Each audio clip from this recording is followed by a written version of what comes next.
5 Questions with LeRoy Butler is brought to you by Potawatomi Hotel and Casino.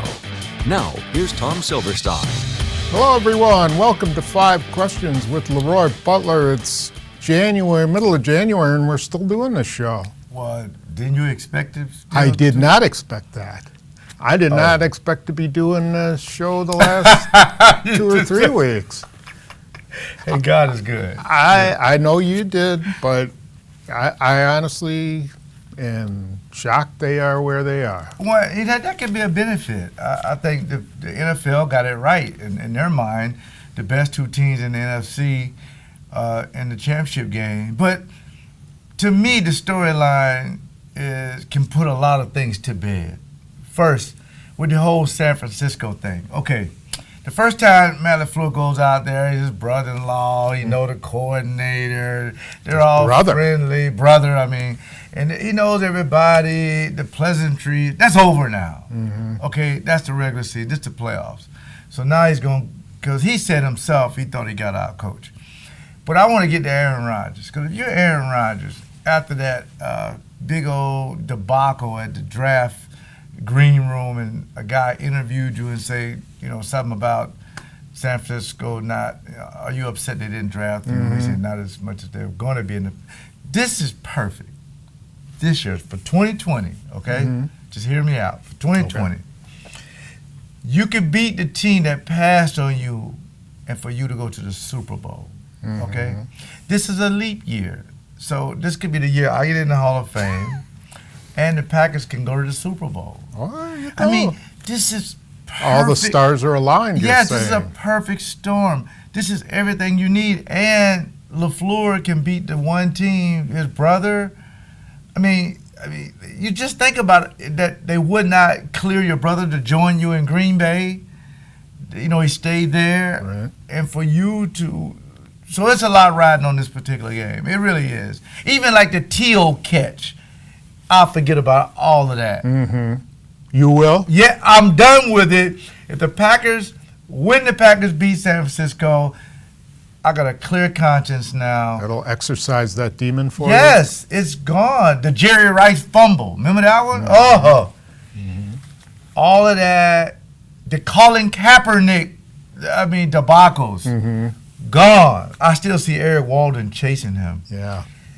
All of that stuff. 37-8 the first time. I think that was the score. 37-8, correct. Gone. Because you beat this team to go to the Super Bowl. Now, I will say this. 6-9-1 last year.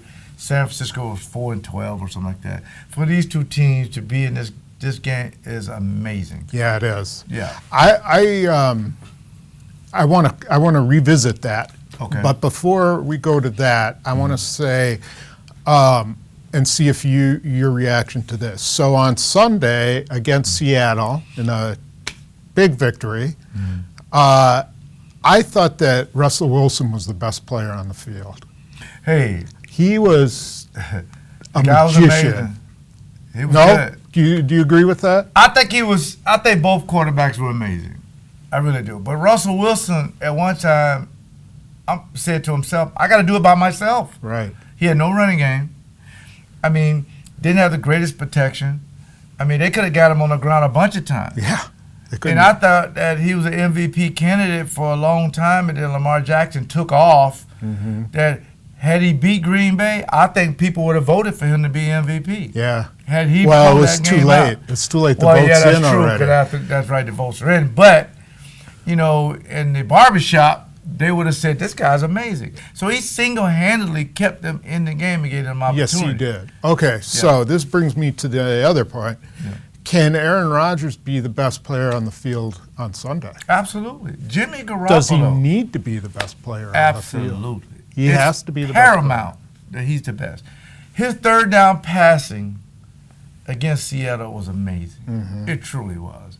The 3 third downs down the stretch, that's clutch stuff. Coming up the pass to Geronimo Ellison down and low, any catcher would love that. And the pass to Jimmy Graham, and the pass to Devontae Adams. Yeah. These are 3 throws that people after the season was like head scratching. Can he make these throws again? Because he has so many overthrows against Detroit. but Aaron Rodgers was great. It's about quarterback play. Jimmy Garoppolo does not know what it feels like to host an NFC championship game. Mm-hmm. He doesn't know that, Tom. So the experience of the last 4 quarterbacks, Aaron Rodgers, he's the only one that won a Super Bowl. Yeah, he's won an NFC championship and he's game won on an the NFC road. championship game. That's right. On the road. On the road, and he's been in a few. So the experience is unbelievable. They don't know how Garoppolo is going to react, but you can also say about Matt LaFleur, he's never been in this game either. No. But neither is Kyle Shanahan. You was on the staff when they were up 28-3 against New England and came back and lost. Yeah. But he wasn't the head coach. So with the 4 quarterbacks left, Aaron Rodgers is the best, and I expect him to play better than 104 yards and yards throwing the ball. And I expect to be in Miami covering the Packers in the Super Bowl. Okay. All right. We got that straight. So back to what you were saying about both of these teams, coming back from the dead, so to speak. Yes. I want you to consider this or tell me what your opinion is on this. So we've given Matt LaFleur his due, probably not as much as some people would. People are searching, what is it? What's the magic formula that he has? I'm going to suggest to you that the magic formula is the 6 to 8 to 10 players that Brian Gutekunst gave Matt LaFleur this year that are making just an enormous difference on this team, that Brian Gutekunst is largely responsible for where they are right now. Oh, no question about it. I mean, getting the Tyler Ervin kid, that was truly amazing. After the Trevor Davis thing, you didn't really need to trade him, but you did. Your return game is last in the league. Yeah. So you should go get him. Was just and you amazing. went to Tremont Smith, and it didn't work, and you said, okay, we're wrong, so let's go on to the next keep guy. it moving. Yeah. I mean, but having the Smith brothers, I mean, who I think Ladarius Smith is the MVP of the entire team. Yeah. The guy's just truly amazing. So, yeah. And what about Jared Valdir? What if they don't have him yesterday? That's a good point. Sunday. That's a great point, because when I saw that Bulaga, tapping his head, I got to go in. I said, they could be in trouble. Yeah. But at the same time, you got to have people ready to go, and it's all worked out. It really has worked out for Gutekunst, so he has to feel good about that. Yeah. I just think that that's kind of been an unwritten story, that LaFleur, of course, has done everything he needs to do, but Gutekunst has given him an abundance of talent. And you're right about that, because in years past, Ted probably wouldn't have done all these moves in season to help Mike McCarthy. No, you never. Stuck with it. Go make it work. Yeah. This time, no, I'm invested. Let's look at the roster every week. Matter of fact, let's look at it every day. Yeah, right. How can we improve it? Who's out there to help us improve it? Yep, exactly. So, okay. Let's go right in and start talking about the 49ers, because this is a really good football team. Yeah. They were just decimated by injuries, but they just kept marching through that schedule. Yeah. They nearly beat the Ravens in Baltimore. They beat Seattle in the final game of the year in just a slugfest. And they went to the Saints and they won a went shootout. to the Saints and won a shootout. On their surface. Yeah, they win all kinds of different ways. Shanahan's a good coach. Yeah, let's break them down first. Offensively, what do you have to do to stop them? You have to watch this show. Yeah. We've talked about George Kittle, play action going deep. Deebo Samuels, play action, hit them over the middle. Coleman and that 3-headed monster at running back. They just wear you down with a lot of motion. Emmanuel Sanders, they go out and get him. John Lynch has done a great job. All these draft picks, Buckner, of course, Bosa. See, they were building to this because they got all these draft picks. And at the same time, a young man, Werner, 54, the middle linebacker, has just had exceptional presence on their defense. And Richard Sherman, who I think is a Hall of Famer, it just makes it work. Because Minnesota had some opportunities. But that defense and the defensive coordinator just kind of put that fire out. But the offense has more motion than you'll ever see, Tom. They're looking for bad matchups all over the place. They got guys running jet sweeps, then they'll run like a counter play coming back. It's a lot of misdirection stuff. So you just kind of let it work itself out in front of you, and then you follow the ball. Yeah. Or you just react to the guards. If you're a middle linebacker, because Owen Burks, they sprinkled him in a few times. Maybe you'll see more of him on defense. But this team is fresh, and this team is athletic enough and young enough to go the distance. And I think the equalizer to that is another team that's just as fresh and just as hungry, and that's the Green Bay Packers. I wonder if the amount of zone coverage that they played against Seattle, which is totally out of Mike Pettine's, strike zone, might benefit them against San Francisco. Would you, with all the play action, all the crossings and, pick routes and stuff like that, I wonder if playing some of that zone might cross them up a little bit. Well, here's the thing about Pettit. Once he plays you again, I think he's better because now he can really see what you were trying to do to him. And I remember when he was with the Jets or one of those teams, they played a team the second time and beat them in the playoffs. And you think about how teams in the playoff kind of condense their roster to just the bread and butter, what they really like. Yeah. So he knows the top 50 plays that Shanahan likes, what he likes to do. He can defend it better because now he has the arsenal to do it. Yeah. And you can do something that Seattle did. They had Clowney instead of rushing outside. They've been taking him, kind of moving him around in the middle. They did that with Zadarius Smith. Yeah. So they're going to have ways for guys to step up to make plays in this defense. But you're going to have to rely on Kenny Clark, Blake Martinez, and one of your corners stepping up, making a big play on each level. Mm-hmm. If you get more guys like that, great. But on each level, you need a guy to come up with big plays. That's the reason why we went out there in the championship game and beat them. We had guys on every level, like the Wayne Simmons fumble and Craig Newsome picking it up. Something different at each level. And I think that's what Pettit, the second time he sees you, he makes those adjustments. Okay. All right. Well, that'll be interesting because that's a heck of a matchup. Kyle Shanahan, every game has some kind of wrinkle. He's a mastermind. He knows how to break down, what your tendencies are. Yep. And then work those against you. They also know that Jimmy G is about 7 games where if you bring pressure, he'll throw it right to you. I mean, the pressure of having a championship game, you're hosting it. It's a lot of pressure on you. There's no pressure when you're on the road, but when you're a 7-point favorite at home, the pressure can get to him. Yeah. That is really key. I sort of remember that.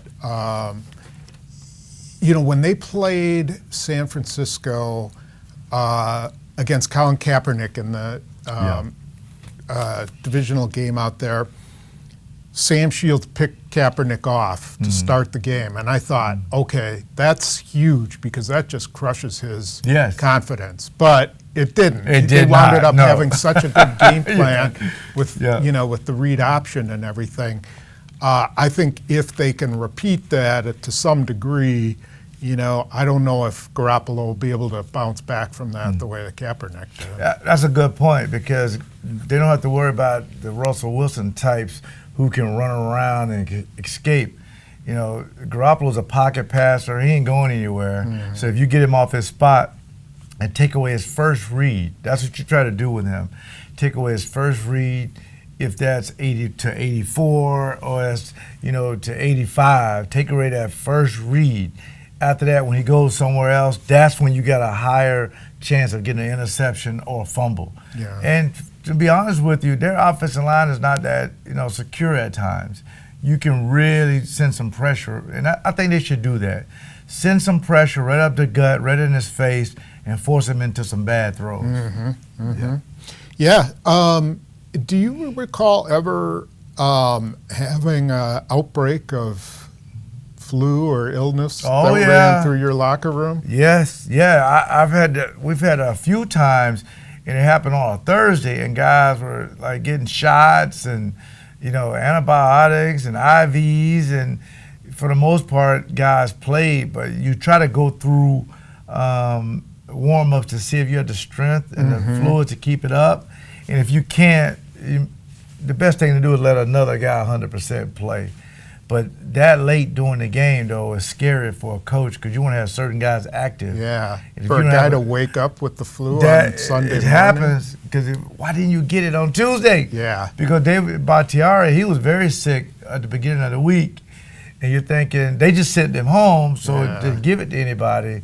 But sometimes this time of the year, especially in Wisconsin, it was a lot of that going around. They've gotten lucky. They got away with it. They've gotten really lucky that a lot of their guys who got hit this past week were backups. Yeah. You know, Yes. I mean, Bakhtiari had gotten over his. Elton Jenkins had gotten over his. Yeah. You know, Vitali was sick. Josh Jackson was sick. Alex Light was sick. You know, guys.